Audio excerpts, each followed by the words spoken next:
Del Santo Evangelio según San Mateo.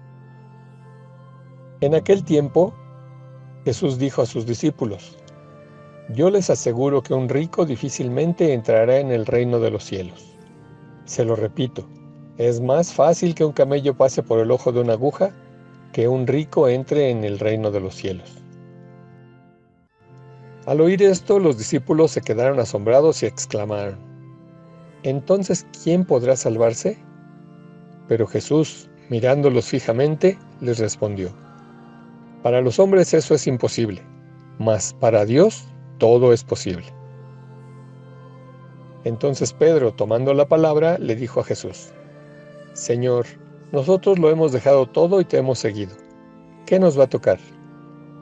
Jesús les dijo: Yo les aseguro que en la vida nueva, cuando el Hijo del Hombre se siente en su trono de gloria, ustedes, los que me han seguido, se sentarán también en 12 tronos, para juzgar a las 12 tribus de Israel.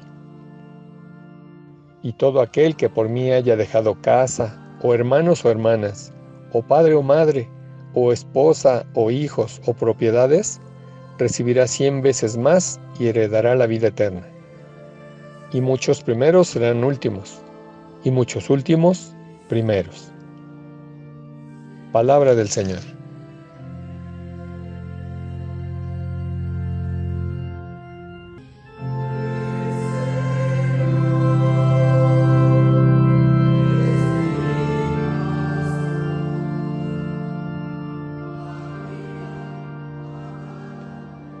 Nos encontramos en la semana 20 del tiempo ordinario. Jesús, hoy en el Evangelio, afirma que las riquezas, de la índole que sea, son un impedimento grave para vivir en el reino. Este pasaje evangélico nos abre siempre un camino de sentido y de felicidad humana, cuya clave fundamental es el amor, la primacía del otro. Pero lo que parece imposible para el hombre es posible para Dios, porque también el rico puede ponerse al servicio del reino con todo lo que tiene. Esto es lo que propone Jesús para quien quiera seguirlo, que está sellado con la palabra desprendimiento. El equipaje que se lleva al reino de los cielos no consiste en riquezas que pesan, sino en tesoros que no cargamos con nosotros porque se los hemos estado entregando al Señor y están ya en sus manos. Por lo tanto, nos movemos en libertad, pues las obras que hacemos con amor y por amor a Dios se elevan hacia Él y nos dejan caminar ligero, apoyados en la gracia del Señor.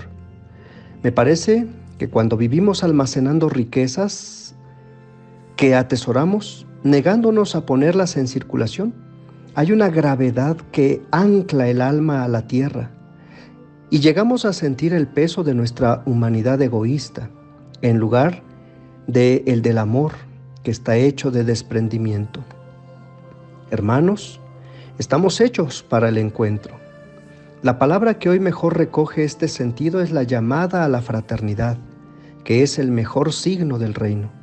Y está claro que bajo la defensa a ultranza de tantos egoísmos enmascarados en palabras que lo justifican como defensa de la libertad, del propio bienestar, de mis derechos, lo que en el fondo está en juego es la posibilidad de la existencia del otro como un hermano y no como una amenaza o como un competidor.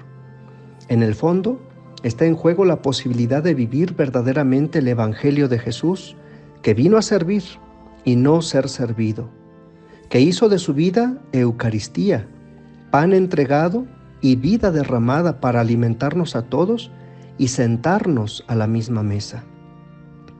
Dejemos resonar la palabra de Dios en nuestro corazón que nos dice: eres hombre y no Dios. Y que al mismo tiempo que nos señala la dificultad que tenemos para vivir una sana relación con los bienes, nos abre el camino de la salvación. Porque nos puede pasar como a los discípulos, que ante la dureza de la palabra de Jesús, al hablar de los ricos, nos preguntemos también espantados: entonces, ¿quién puede salvarse? Y es bueno recordar lo que Jesús les contesta y nos contesta a nosotros. Para los hombres es imposible, pero para Dios, Él todo lo puede. El reino de los cielos es de los pobres en el espíritu. Por eso difícilmente entran en él los ricos. Primero tienen que hacerse pobres.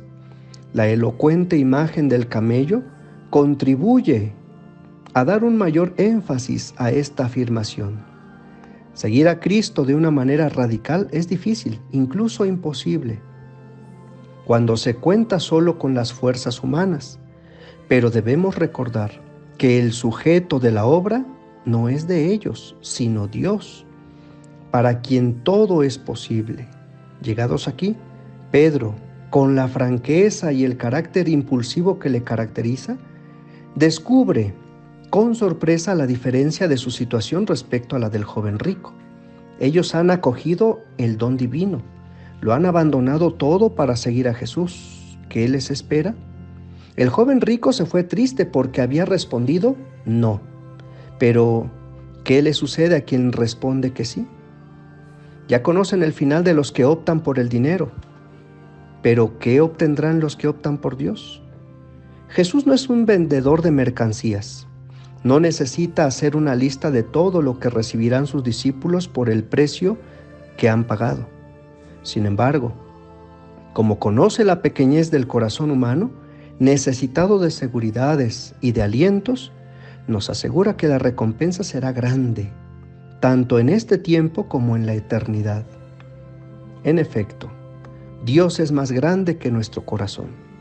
A cambio del poco del que hayamos renunciado, por amor, se nos dará una buena medida, apretada, rellena y rebosante. El Papa Francisco ha dicho, seguir a Jesús desde el punto de vista humano no es un buen negocio, es servir. Lo ha hecho a Él. Y si el Señor te da la posibilidad de ser el primero, tú tienes que comportarte como el último, o sea, servir. Y si el Señor te da la posibilidad de tener bienes, tú debes emplearte en servir a los otros. Son tres cosas, tres escalones, los que nos pueden alejar de Jesús: las riquezas, la vanidad y el orgullo. Por esto son tan peligrosas las riquezas, porque te llevan enseguida a la vanidad y te crees importante. Y cuando uno se cree importante, se pierde.